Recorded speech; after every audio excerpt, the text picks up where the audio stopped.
Hello guys. बहुत लोगों का कमेंट में था या दो तीन लोग प्राइवेट मैसेज में भी किए थे कि हमको बेसिक से जानना है कि पर्टिकुलर एक स्टॉक को एनालिसिस कैसे किया जाए। तो उन लोगों के लिए ये वीडियो है जिन लोगों को थोड़ा बहुत पता है। आप भी देख सकते हैं, पर जिन लोगों को कुछ नहीं पता है स्पेशली उन लोगों के लिए वीडियो है। देखिए, एक स्टॉक को एनालिसिस करने के लिए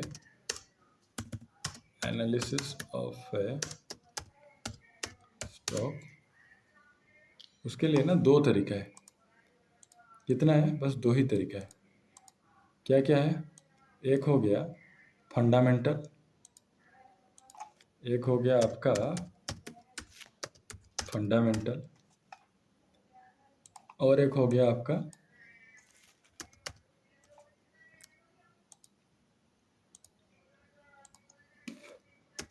एक हो गया आपका टेक्निकल। फंडामेंटल में क्या है नहीं है उसके बारे में बाद में बात करेंगे। पहले टेक्निकल एनालिसिस समझ लेते हैं। इससे पहले मैं आपको और एक चीज़ समझाना चाहता हूँ। आप ये दोनों को चाहे जितने भी अच्छे से समझ लें, फिर भी प्रॉब्लम कहाँ होता है जानते हैं? प्रॉब्लम होता है ट्रैपिंग से। प्रॉब्लम होता है ट्रैप से। और एक चीज़ आपको मैं यहाँ पे ये शुरू करने से पहले बता देता हूँ कि पावर क्या है स्टॉक मार्केट का। ये आपको इसके ऊपर आपको भरोसा करना चाहिए नहीं करना चाहिए, क्या है लॉजिक, समझ रहे हैं? इसका पावर क्या है? चलिए हम छोटे सा संक्षेप में आपको बता देते हैं कि आजकल आजकल क्या सदियों से लोग अपना पैसा कहाँ पे डाल रहे हैं। पहले तो लोग एफडी करते हैं, एफडी इन बैंक, करेक्ट।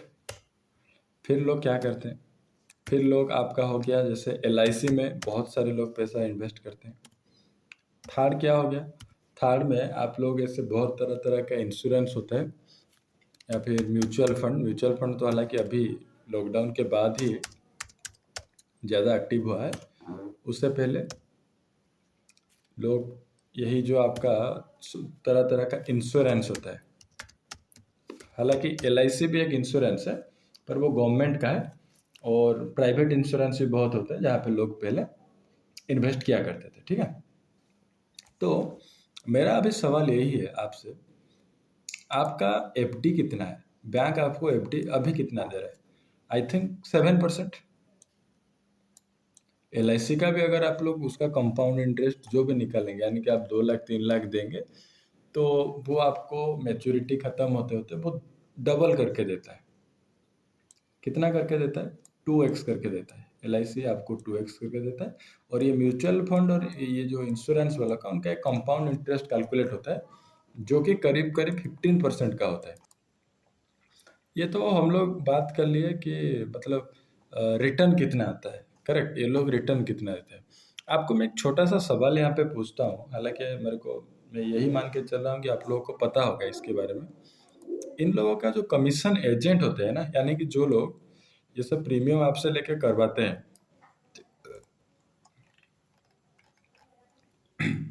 इन लोगों का कमीशन क्या होता है आपको पता है?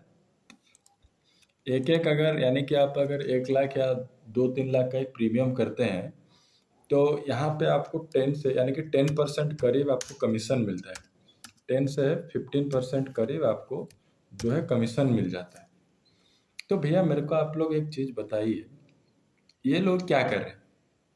आपसे पैसा ले रहे हैं, ये लोग कहाँ से उतना पैसा ला रहे हैं जो कि आपको 10 से 15% का उनका कमीशन देते हैं। उसके बाद वो लोग फिर अपना आपका जो रिटर्न है, कहीं एफडी के हिसाब से 7%, एलआईसी के हिसाब से 2 गुना 3 गुना करके देते हैं। भैया आज के बाद अगर आपको कोई पूछेगा ना स्टॉक मार्केट क्या है, आप बता देना कि ये जो दुनिया है वो स्टॉक मार्केट से ही चलता है भैया। इनडायरेक्टली दुनिया जो है वो स्टॉक मार्केट से ही चलता है। अब स्टॉक मार्केट से चलता है, ये थोड़ा समझना दिक्कत हो जाएगा सबके लिए। इसके लिए मैं आपको बोलता हूँ, ये जो स्टॉक मार्केट है वो क्या होता है? स्टॉक मार्केट होता है जनरली बिजनेस। स्टॉक मार्केट क्या होता है? यह होता है बिजनेस। ये क्या होता है? ये जनरली होता है बिजनेस। अच्छा, बिजनेस मतलब क्या है? जैसे कि देखिए, आज आप कोई चीज़ खरीद रहे हैं, वो भी एक प्रोडक्ट है, और वो प्रोडक्ट जिसका भी है उसका एक बिजनेस है। आप आज कहीं बस में जा रहे हैं, कहीं होटल पे रुक रहे हैं, कहीं पे आप रेस्टोरेंट में जाकर खाना खा रहे हैं, तो वहाँ पे क्या होता है? ये एक बिजनेस ही तो है ना। समझ में आ रहा है? ये एक बिजनेस ही तो है। तो ये जो बिजनेस है, आपको यहीं से एक चीज़ समझना चाहिए। ये जो स्टॉक मार्केट होता है, ये लोग आप लोगों से पैसा लेके ये डालते कहाँ पर है? उन्हीं बिजनेस पे डालते हैं, जो लोग बिजनेस करते हैं। हालांकि इसका अगर एग्जांपल दे दूं, तो आप लोगों को पता होगा, रिलायंस है इंडिया का जो बड़े बड़े कंपनी है। उसके बाद मोटर सेक्टर में देखेंगे तो हीरो मोटर कॉर्प है। और एफएमसीजी सेक्टर में आप सभी को पता ही होगा कि एक होता है हिंदुस्तान यूनिलीवर। ठीक है। तो ये आपसे पैसा लेके, ये लोग जो होते हैं, ये लोग वेरी प्रोफेशनल लोग होते हैं। ये लोग आपका पैसा लेके यहाँ पे डालते हैं। समझ में आया कुछ? तो इसको अगर आपको समझना है ना, यहाँ पे मैं आपको एक चीज़ दिखा देता हूँ कि रिलायंस का चार्ट लगा लेते हैं। रिलायंस, ये रिलायंस इंडस्ट्री का चार्ट मॉन्थली कर लेते हैं। ये देखिए, रिलायंस इंडस्ट्री जब शुरू हुआ था रिलायंस इंडस्ट्री जब से शुरू हुआ था, उसका प्राइस क्या था? वो नया नया जब बना था, ये बहुत पुराना है। हालांकि 1994 से जब ये बना था, उसका कीमत था 12 रुपीज़, 13 रुपीज़। और ये 12-13 रुपीज़ आज आके कहाँ पे ट्रेड कर रहे हैं? आज आके 1422, 1400, 1500 में ट्रेड कर रहे हैं। तो इसका अगर आप निकालेंगे, जो 1994 से इन्वेस्ट किए थे, आज उसका कितना परसेंट रिटर्न मिल गया? मेरा बात को समझ रहे हैं आप लोग? आज उनको कितना रिटर्न मिल गया? तो करीब करीब कितना बन रहा है ये? कहीं 12 से आपको अगर 120 टाइम्स का रिटर्न बना के दिया है, हालांकि 27 ईयर्स में। समझ रहे हैं? तो 120 टाइम्स, मैं परसेंटेज की बात नहीं कर रहा हूँ। और अगर लाख रुपए आप डाले थे, उसका 120 टाइम्स कितना होगा? आप हिसाब लगा लीजिए। 10 टाइम्स से आपका होगा 10 लाख। 100 टाइम्स में आपका हो जाएगा करीब करीब, आई थिंक 1 करोड़, 1 करोड़ या जो भी होगा। तो उस हिसाब से आप कैलकुलेट कर लीजिए। ये होता है स्टॉक का पावर। समझ रहे हैं? तो इसमें एक चैलेंजिंग फैक्टर क्या होता है कि हम लोगों को आइडिया नहीं होता है कि हम लोग इसमें इन्वेस्ट कैसे करें। हम लोगों को ही आइडिया नहीं होता है कि हम लोग इसमें इन्वेस्ट कैसे करें। तो उसी चीज़ को आज समझने के लिए हम लोग ये जो वीडियो है इसको बना रहे हैं, कि हम लोग इस स्टॉक मार्केट में जनरली हम लोग इन्वेस्ट कैसे कर सकते हैं। तो आज के बाद अगर कोई बोलेगा कि ये सट्टा है, ये है, वो है, तो आप उसको जवाब दे सकते हैं कि ये जो चीज़ है, ये कोई सट्टा चीज़ नहीं है। हाँ, वो सट्टा क्यों बन जाता है? क्योंकि देखिए, मार्केट में रोज कम से कम सैकड़ों बिजनेस खुलता है, थाउजेंड ऑफ बिजनेस खुलता है। बट कोई बिजनेस 15 दिन में बंद होता है, कोई 1 महीना में बंद होता है। जो चलता है वो चलता है। और वो क्यों चलता है? उन लोगों का जो कोर टीम होता है, कोर प्रोडक्ट होता है, कोर मैनेजमेंट होता है, वो बहुत स्ट्रांग होता है। तो ये जो LIC हो गया या फिर बैंक हो गया, ये लोग हाईली एजुकेटेड उसी फील्ड में होते हैं, हाईली ट्रेंड उसी फील्ड में होते हैं। तो उनको आइडिया रहता है कि कौन सा चीज़ चलने वाला है, कौन सा चीज़ नहीं चलने वाला। तो अभी ये सवाल आता है कि एक आम इंसान इतना इतने सारे चैलेंजेस को, इतने सारे पैरामीटर्स को देख के एक सही स्टॉक पिक करके उसमें इन्वेस्ट कर सकता है क्या? देखिए, बिल्कुल कर सकता है। बट उसके लिए क्या है, आपको एक चीज़ समझना चाहिए कि जो लोग सट्टा बोलते हैं या फिर जो डूब जाते हैं, आप लोग को क्या एक चीज़ पता नहीं होता है, एक स्टॉक का प्रॉपर वैल्यू पता नहीं होता है। करेक्ट? कि ये स्टॉक में मैं अब इसको कहाँ पे खरीदूँ, मैं अब इसको कहाँ पे बेचूँ, ये चीज़ आपको पता नहीं होता है।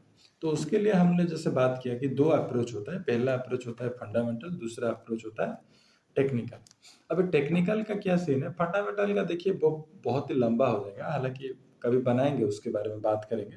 पर आज जो ये वीडियो है ना, हम लोग इसको टेक्निकल एनालिसिस में आप कैसे एक राइट स्टॉक चूज कर सकते हैं उसके लिए बात करेंगे। एक थियोरी है, एक मतलब बहुत ही अच्छे पर्सन थे, मिस्टर डाओ थे उनके नाम का। उन्होंने एक थ्योरी निकाला था, डाउ जोन्स के बारे में सुने होंगे, उनके नाम का एक इंडेक्स भी है। तो इन्होंने क्या किया कि ये जो टेक्निकल एनालिसिस है ना, जनरली उनको उनका फादर कहा जाता है। और बिल्कुल इन्होंने जो एनालिसिस और जो एक दुनिया को एक तरीका दिखाया कि कैसे एक स्टॉक में आपको इन्वेस्ट करना चाहिए, या फिर एक स्टॉक को विदाउट फंडामेंटल आप लोग इसको कैसे पहचानें, क्योंकि फंडामेंटल का देखिए स्टडी जो है ना सबकी बस की बात होता नहीं। बात समझ रहे हैं, फंडामेंटल का सबकी बस की बात होता नहीं, क्योंकि एक स्टॉक का मैनेजमेंट को आप पर्सनली नहीं जानते, उनका बिहेवियर क्या है आप उनको नहीं जानते। जैसे कि देखिए मैं एक छोटा सा एग्जांपल देता हूँ, मैकडॉनल्ड्स, और इसको आपको पता ही होगा, जो किंगफिशर एयरलाइंस था वो डूब गया। और वो डूब क्यों गया? क्योंकि उनका जो हेड ऑफ द टीम था या फिर हेड ऑफ द कंपनी था, सिर्फ माल्या, उनका जो पर्सनल अप्रोच था वो कहीं ना कहीं गलत था, थोड़ा बहुत। वो एक अलग विषय है, तो उतना एनालिसिस करना हम लोगों के पास होता नहीं। और एक चीज भी क्या होता है, फंडामेंटल आपको आता है। जैसे कि मैं एक छोटा सा एग्जांपल यहाँ पे आपको दूंगा। मान के चलिए 2002-2003 में आपको एक मोबाइल सेक्टर में आपको इन्वेस्ट करना होता है, समझ रहे हैं, एक मोबाइल कंपनी में आपको इन्वेस्ट करना होता है। तो उस टाइम का सबसे बेस्ट मोबाइल कंपनी कौन सा था? नोकिया। तो मान के चलिए 2002-2003 में कोई अगर नोकिया में इन्वेस्ट किया होता, तो आज उसका हालत क्या होता? बात समझ रहे हैं? और ऐसा क्यों हुआ? ऐसा इसलिए हुआ कि उन लोगों ने टेक्नोलॉजी को अडॉप्ट नहीं किया। तो फंडामेंटल बहुत ही टफ चीज़ है। हालांकि आजकल यूट्यूब में आपको पीई रेशियो क्या है, उसका वैल्यूएशन प्रॉपर है कि नहीं, डेब्ट टू इक्विटी रेशियो क्या है, ये सब बात करते हैं हर कोई, बट उससे भी बहुत ज़्यादा होता है फंडामेंटल। तो अगर आपको मतलब सबसे आसान जो है एक आम इंसान के लिए जो हम मानते हैं, हालांकि आपको फंडामेंटल से रिजल्ट मिल रहा है, अच्छी बात है, तो वो कहीं ना कहीं टेक्निकल एनालिसिस होता है। तो ये जो डाओ साहब थे उनका छोटा सा मैं आपको स्टोरी बता देता हूँ, ये क्या करते थे। देखिए, पहले ना आपका एक हो गया गुड्स। गुड्स मतलब समझ रहे हैं, जो आपका हो गया सामान। सामान यानी कि आप क्या क्या खरीदते हैं, क्या क्या बेचते हैं, यही सब चीज़ें। और ये सामान जाता किस पे है? ये सामान को कहीं पे पहुंचेगा तब जाके आप खरीदेंगे ना, तो उसका काम होता है ट्रांसपोर्ट का, समझ रहे हैं? तो पहले ज़माने में क्या था, पहले ज़माने में ना रेलवे से जरिए बहुत सारा ट्रांसपोर्ट होता था। अभी तो हालांकि वो चेंज हो गया है, ट्रक आ गया, बहुत सारा ऑप्शन अभी आ गया है, और उस टाइम उतना ऑप्शन नहीं था। तो अगर आपका गुड्स का एक स्टॉक है, मान के चलिए यहाँ पर मैं एक कंपनी है, उसका नाम है कि हम लोग एबी बिस्कुट है, एबी बिस्कुट है, क्या है? एबी बिस्कुट है। और ये एबी बिस्कुट का एक स्टॉक है, और एक ट्रांसपोर्ट कंपनी है। ये ट्रांसपोर्ट कंपनी क्या करता है, इसका काम होता है कि आपका चीज़ों को ट्रांसपोर्ट मतलब एक उसका फैक्ट्री से कहीं बाहर लेके पहुंचाना।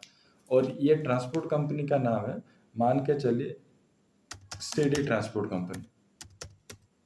CD transport company. तो आप मेरे को एक चीज़ बताइए, अभी एबी बिस्कुट का जो स्टॉक का प्राइस है, वो करीब करीब मान के चलिए अभी का जो करंट प्राइस है, वो उसका प्राइस है, लेट सपोज 100 रुपीज़ है, करेक्ट? उसका प्राइस कितना है? 100 रुपीज़ है। और ये जो सीडी ट्रांसपोर्ट है, उसका प्राइस मान के चलिए 80 रुपीज़ है। बट टू या फिर 2 और 3 इयर्स बाद, 2-3 साल बाद, इसका जो प्राइस हो गया, ये हो गया 140, और इसका जो प्राइस हो गया, इसका प्राइस हो गया 90। तो सवाल यहाँ पर यही आता है कि ये जो एबी बिस्कुट है, ये 100 से 140 तक आ गया, बट सीडी ट्रांसपोर्ट का 80 से 90 तक ही जा पाया। तो अगर एबी बिस्कुट का प्रोडक्शन बढ़ रहा है, तो उस हिसाब से ट्रांसपोर्ट भी तो बढ़ना चाहिए। अगर ट्रांसपोर्ट बढ़ रहा है तो उसका स्टॉक का प्राइस भी तो बढ़ना चाहिए। ये बढ़ा क्यों नहीं? ये चीज बढ़ा क्यों नहीं? तो ये दोनों क्या हो गया, ये दोनों स्टॉक अपने एक एक दूसरे के साथ सिमिलर वे पे नहीं चल रहे, समझ रहे हैं, इन्वर्स हो जा रहे हैं। ये जितना बढ़ रहा है, ये उसके कंपैरिजन में बहुत कम बढ़ रहा है। तो डाउ साहब को ये चीज बहुत जल्दी नजर में आ गया। तो वो क्या करते थे, ऐसे जब सिचुएशन होता है ना, तो वो एक अंदाजा लगा देते हैं कि यहाँ से जो है सीडी ट्रांसपोर्ट कंपनी में कुछ तो गड़बड़ी चल रहा है, ये नीचे जा सकता है, समझ रहे हैं? या फिर एबी बिस्कुट और सीडी ट्रांसपोर्ट का अगर आप दोनों मिला के एक इंडेक्स बनाएंगे, इंडेक्स कैसे बनता है वो एक अलग बात है। निफ्टी जैसे हमारा देश का एक इंडेक्स है, निफ्टी, बैंक निफ्टी। हाँ, तो अगर उसको बनाएंगे तो यहाँ से आपको अंदाजा लग सकता है कि निफ्टी का जो है सिचुएशन आने वाले दिनों में खराब हो सकता है। समझ रहे हैं आप लोग? निफ्टी का जो सिचुएशन है आने वाले दिनों में खराब हो सकता है।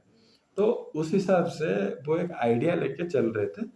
ये हम आपको मतलब बेसिक बेसिक में ही बता दिए एक कहानी से, पर उनका जो टेक्निकल चीज़ें था ना, वो टेक्निकल चीज़ें बहुत ही अलग था। वो कैसे, आइए समझते हैं।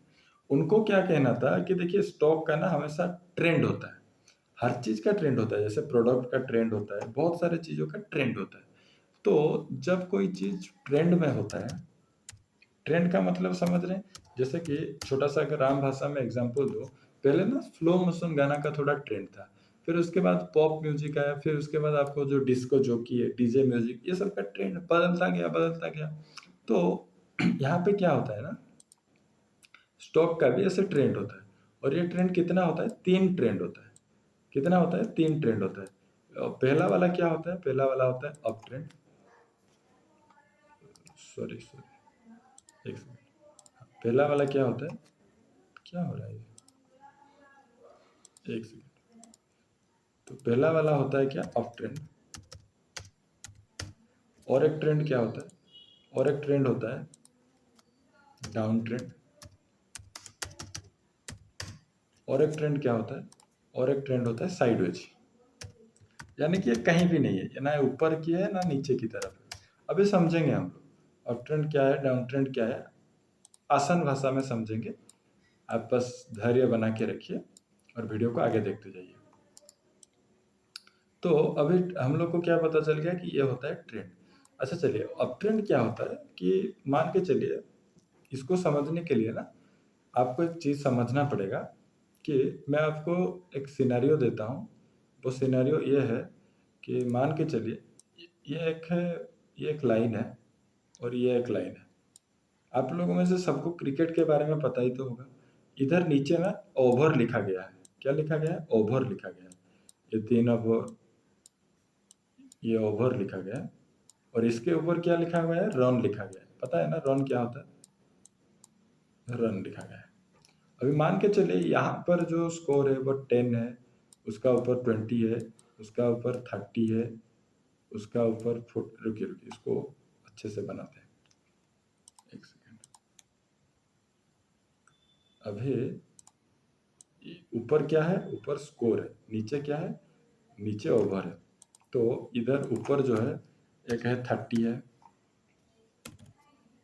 उसका नीचे जो है 20 है, उसका नीचे जो है 10 है, उसका नीचे जो है 5 है, करेक्ट। और इधर वैसे इधर भी अगर ओवर का हम बात करेंगे तो इधर पहला ओवर है, सॉरी, इधर दूसरा ओवर है, इधर तीसरा ओवर है, इधर चौथा ओवर है, इधर 5वां ओवर है। तो मान के चलिए एक टीम का पहला ओवर का जो स्कोर था वो चला गया 10 पे, ठीक है। फिर दूसरा ओवर का स्कोर आ गया 5 और 10 के बीच 7 पे, करेक्ट, समझ रहे हैं। फिर तीसरा ओवर का स्कोर आ गया 10 और 20 के बीच, मान के चलिए 15 पे। फिर क्या किया, उसका अगला ओवर जो आया, उसका अगला ओवर चला गया सीधा 35 पे। फिर उसके बाद क्या हुआ, फिर उसके बाद क्या हुआ ना, एक ओवर आया, चौथा ओवर, चौथा ओवर डलते डलते प्राइस आ गया फिर 10 पे, और 5वां ओवर चलते चलते प्राइस आ गया 20 पे। तो यहाँ पर आपको एक चीज़ दिख रहा है कि सबसे जो कम स्कोर हुआ था ना वो यही था, 5 और 10 के बीच में जो था, यानी कि 7। सबसे जो कम स्कोर था ये 5 और 10 के बीच 7 का था। ये मान के चलिए ये दूसरे ओवर में बना था। और सबसे जो हाईएस्ट स्कोर था ना वो 30 के अबव चला गया था, जो कि था 35। तो अभी आपको अगर मैं इसको अच्छे से अगर ड्रॉ करके आपको दिखाऊं, क्या ये ऐसे ड्रॉ हो सकता है, फिर 35, और जब ओवर एंड हुआ वो 10 और 15 के बीच में रह गया, यानी कि यहाँ पर। अभी मैं यहाँ पर अगर आपको पहला ओवर का जब खेल खत्म हुआ तो उसने हाई कितना बनाया, पहले ये 10 बनाया, पहले इसने कितना रन बनाया, 10 बनाया। उसका बाद सबसे लो कितना रन बनाए थे ये लोग, सबसे लो बनाए थे 7 रन। सबसे ऊपर कितना रन बनाए थे ये लोग, सबसे ऊपर बनाए थे 35। और जब खेल खत्म हुआ तब तक इन लोगों ने कितना स्कोर किया था, इन लोगों ने 10 और 15 के बीच स्कोर किया था, जो कि था 15। आसान है कुछ, उसमें उतना मतलब परेशानी वाली बात है नहीं। तो यहाँ पर ओवरऑल आपको क्या दिख रहा है, जब से खेल शुरू हुआ ना, हालांकि स्टॉक थोड़ा सा नीचे आया, पर खेल खत्म होते होते पूरा सा जो मतलब ट्रेंड था स्कोर का वो ऊपर ही रहा। समझ में आ रहा है? तो इसको हम क्या बोलते हैं? इसको हम बोलते हैं अप ट्रेंड। इसको हम बोलते हैं अप ट्रेंड। फिर ऐसे ही और एक एग्जांपल ले लेते हैं। जैसे कि मान के चलिए अभी एग्जैक्ट वही सिनेरियो है। इधर आया, इधर आया, नीचे ओवर है, पता है आपको, और ऊपर स्कोर है। तो जब पहला ओवर का खेल शुरू हुआ ना, ये बहुत ही अच्छा स्कोर हुआ, 30 के आसपास चला गया। फिर उसका अगला ओवर कितना हुआ? इसका अगला ओवर और नीचे चला गया, जो कि करीब करीब आप मान के चलिए 15 हुआ। फिर उसके बाद कितना हुआ? फिर उसके बाद ये चला गया 15 से चला गया 25 तक। फिर उसका अगला ओवर क्या हुआ? फिर उसका अगला ओवर क्या हुआ? और नीचे चला गया। तो इसमें क्या चल रहा, पता चल रहा, ये जो सबसे ऊपर का जो स्कोर था ये था 30 था। फिर उसके बाद एक स्कोर बना, ये बना कितने का? ये बना 15 का। और जब ये क्लोज हो गया, 3 ओवर का खेल था, जब ये क्लोज हो गया, एक कितने में क्लोज हुआ? ये क्लोज हो गया 10 रुपीज में, 10 रन पे। तो यहाँ पर आपको अगर मैं दिखाऊं तो ये कैसा दिखेगा? क्या ये ऐसा नहीं दिखेगा? यहाँ से 30 से शुरू हुआ, फिर 15 तक गया, फिर खत्म हो गया 10 पे। तो यहाँ पर अभी ये जो स्टॉक है या फिर ये जो खेल को अगर मुझे ट्रेंड के हिसाब से पता लगाना, ये डाउन ट्रेंड है। क्यों डाउन ट्रेंड है? क्योंकि 30 उसका सबसे जो हाई रन बना था वो 30 था, उसके बाद जो अगला हाई रन बना वो बस 15 था। और ये जब क्लोज हो गया ओपन से नीचे क्लोज हो गया 10 रन पे। समझ में आ रहा है? तो ये था अप ट्रेंड, और इधर जो सिनेरियो बना इसको बोलते हैं डाउन ट्रेंड। आसान है, उतना डिफिकल्ट नहीं है। आप मतलब वीडियो को आगे आगे देखते जाइए, आपको आसानी से समझ में आ जाएगा। ये था अप ट्रेंड, और ये नीचे वाला जो बन गया, ये वाला बन गया डाउन ट्रेंड। आसान है ना? समझ में आ रहा है? चलिए अब आगे चलते हैं। अभी मैं हम लोग ये जो अप ट्रेंड का बना है, मुझे कोई बोलेगा कि आप ऐसा करो, मेरे को इसको ना एक कैंडल पे बना के दो कि ये कैसा दिखेगा। एक ही कैंडल पे मेरे को बना के दो। एक ही कैंडल पे बना के दो मतलब क्या है? ये कैंडल बन गया, करेक्ट। अभी मैं क्या बोलूंगा कि इसका जो ये जो कैंडल का नीचे का जो एरिया है ये हो गया ओपन, ये हो गया क्लोज। अच्छा, ये नीचे का एरिया ओपन क्यों हुआ? क्योंकि इसका जो ओपन रन था वो 10 था, और जो क्लोज हुआ वो 35 था, यानी कि 35 10 से बड़ा है। तो ये नीचे से ऊपर की तरफ गया, उसीलिए ये हो गया ओपन। नीचे से ऊपर की तरफ गया, ये हो गया ओपन। तो यहाँ पर मैं लिख सकता हूँ इसका ओपन कितना पे हुआ था? 10 पे। इसका क्लोजिंग कितना पे हुआ? इसका क्लोजिंग जो हुआ वो हुआ 35 पे, करेक्ट। और इसका हाई भी कितना बना था? High score 35। तो ये जो हो गया, ये हो गया आपका, एक सेकेंड, ये हो गया आपका, ये हो गया आपका open is equal to high. Open is equal to high, but इसका ये, और सॉरी सॉरी, ये हो गया आपका close is equal to high. Open तो नीचे हुआ ना, ये आपका हो गया close is equal to high. और इसका नीचे क्या हुआ? इसका नीचे ये था ओपन, ओपन प्राइस था 10, और अभी इसका नीचे क्या था? सबसे लो स्कोर क्या बना था? 7।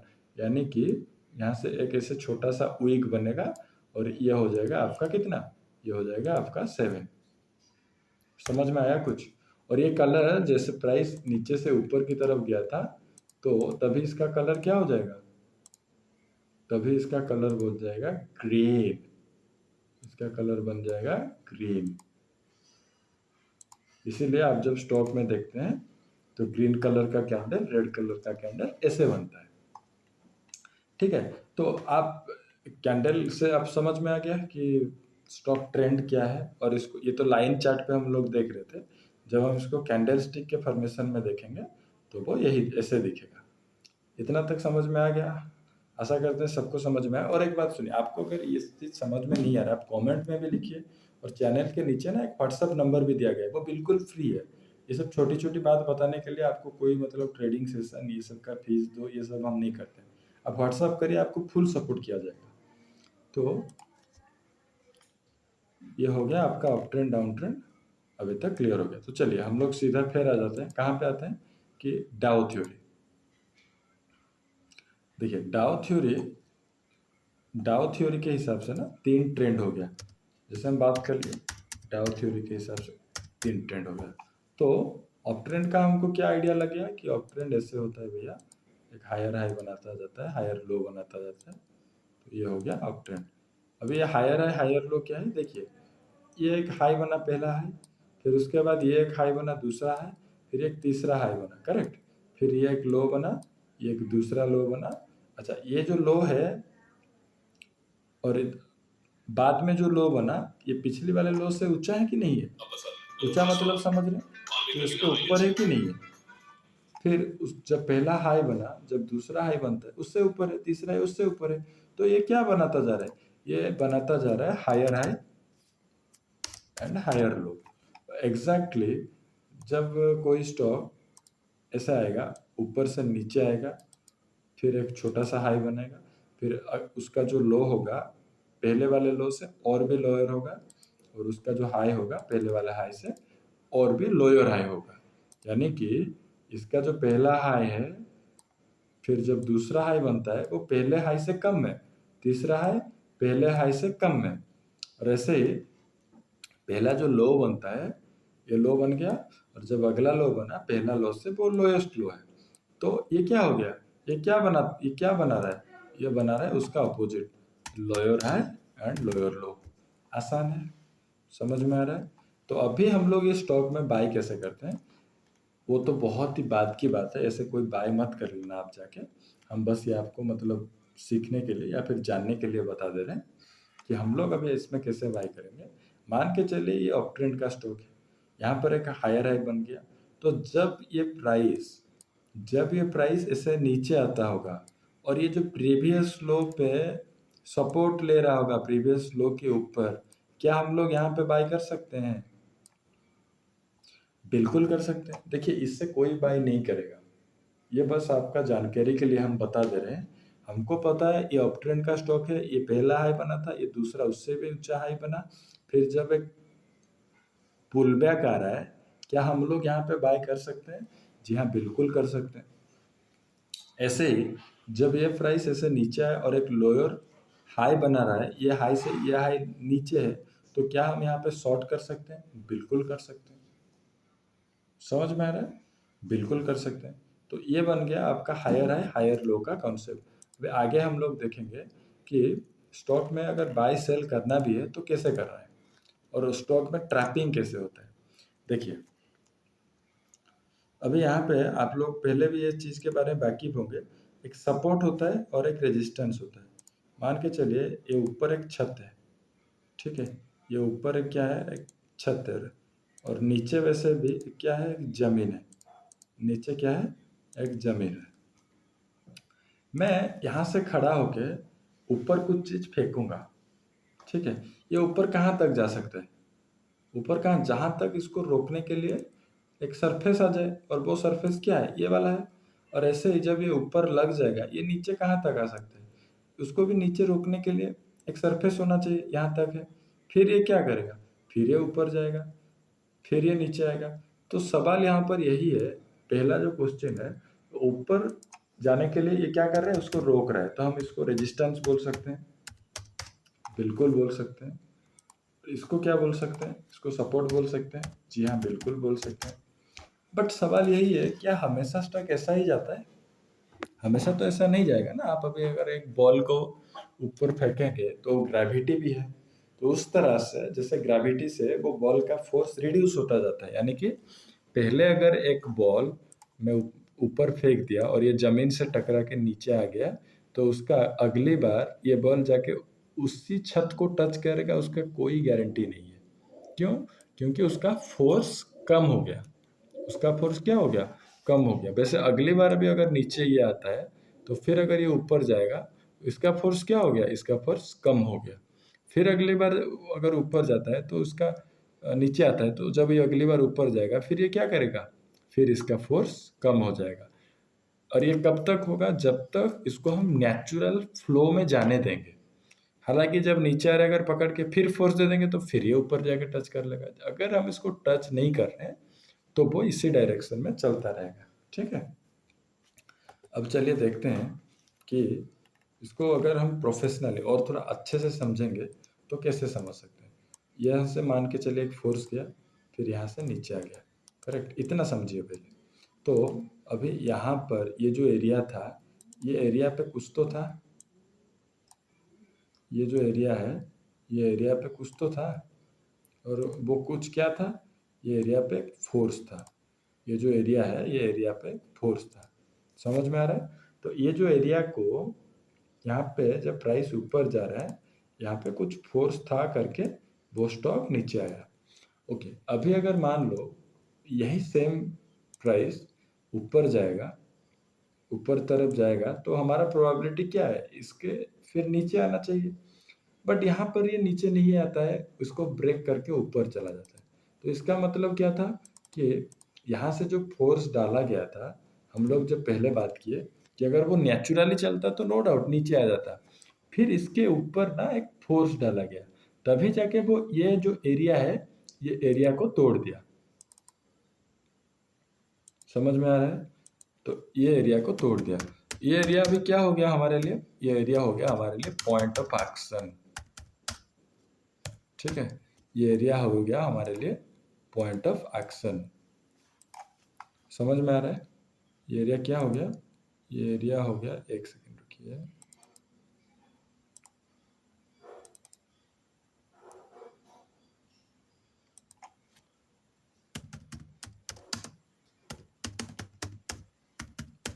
ये एरिया हो गया हमारे लिए पॉइंट ऑफ एक्शन,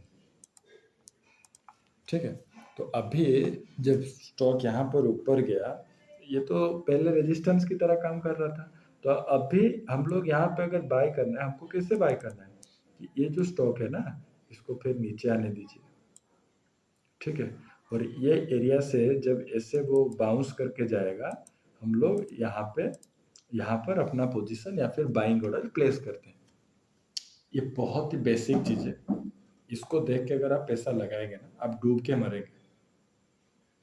लैंग्वेज के लिए माफ़ी चाहता हूँ, पर आपका पैसा आपका मेहनत है, उसीलिए चीज़ों को समझ लीजिए। मैं जो समझाने जा रहा हूँ आप चीज़ों को धीरे धीरे समझते जाइए, क्योंकि इसके बाद ना और एक अच्छी चीज़ आपको बोलना है, जो कि आशा करता हूँ आपको अच्छा लगेगा। देखिए, ये एरिया क्या बन गया, यह बन गया पॉइंट ऑफ एक्शन। तो ये जो चीज़ हम लोग बात कर रहे हैं, ये हम लोग बात कर रहे हैं डाउ थ्योरी के हिसाब से, ठीक है। अभी आप लोग बोलेंगे इतना तो सीख गए, यहाँ पे अब कोई भी पैसा बना देगा, बिल्कुल बना सकता है, क्यों नहीं बनाएगा।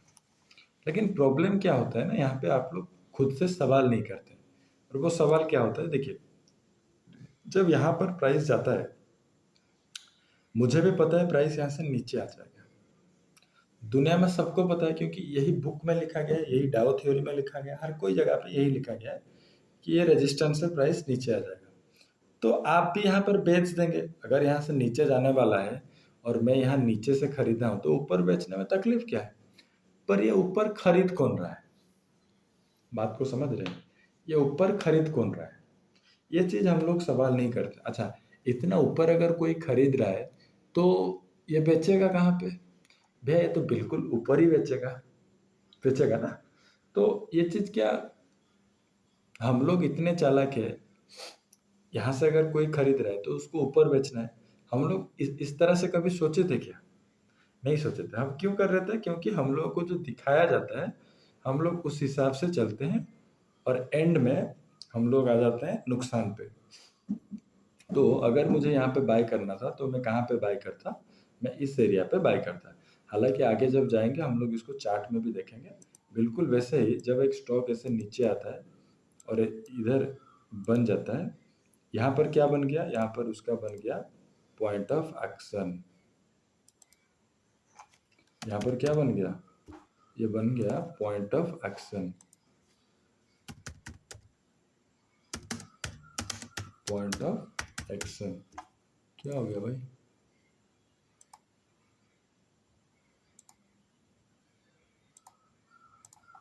ये एरिया बन गया पॉइंट ऑफ एक्शन। ये टेक्स्ट है क्यों नहीं,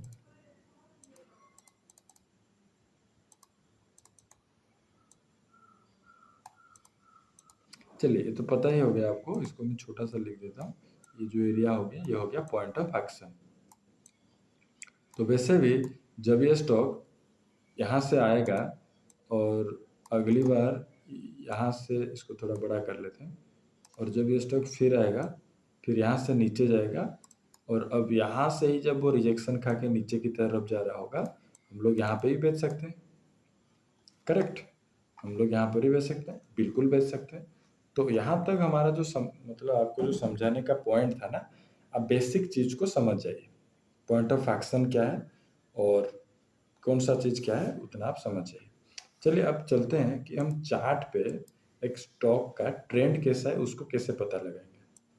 करेक्ट, अभी जैसे कि ये देखिए, ये निफ्टी का जो स्टॉक निफ्टी इंडेक्स का चार्ट है। अब ये चार्ट देख के आपको क्या लग रहा है, ये चार्ट देख के आपको क्या लग रहा है कि ये कैसे है, ये अप ट्रेंड में है कि डाउन ट्रेंड में, कुछ समझ में आ रहा है? ये अप ट्रेंड में है कि डाउन ट्रेंड में, कुछ समझ में आ रहा है? समझ में आना चाहिए। अगर कैंडल स्टिक से समझ में नहीं आ रहा है तो अभी आपको समझ में आ रहा होगा, ये अप ट्रेंड में है। हायर है, higher low, higher low, higher high बनाता जा रहा है। पर अभी जो सवाल है यहाँ से कि कैंडल स्टिक में हम लोग एक स्टॉक का ट्रेंड कैसे मार्क करेंगे। देखिए वो कैंडल स्टिक हमने थोड़ा सा ही बताया था, उसके ऊपर अगर आपको और इन डिटेल्स वीडियो चाहिए तो आप कमेंट में लिख के बताइए, हम उसके ऊपर वीडियो बना देंगे एक कैंडल स्टिक के ऊपर। ये देखिए यहाँ पर क्या हुआ, इसको कैसे मार्क करते हैं हम बता देते हैं। यहाँ पर ना एक लो बना, करेक्ट, फिर ये एक हाई हाई बनता गया यहाँ तक, फिर यहाँ पर एक लो बना, फिर यहाँ पर एक हाई बना, फिर यहाँ पर एक लो बना, और ये भी एक लो, ये भी एक हाई, फिर ये हाई बनता गया और ये अभी लो बनता गया। यहाँ पर देखिए, जब तक एक कैंडल का लो को कोई प्राइस ब्रेक नहीं कर देता है तब तक वो अप ट्रेंड ही माना जाएगा। जैसे कि मैं यहाँ पर आपको दिखा दूँ, ये जो हम लोग ड्रॉ अभी किया है, इसको अगर थोड़ा सा मैं हाइड कर दूँ, एक सेकेंड रुकिए।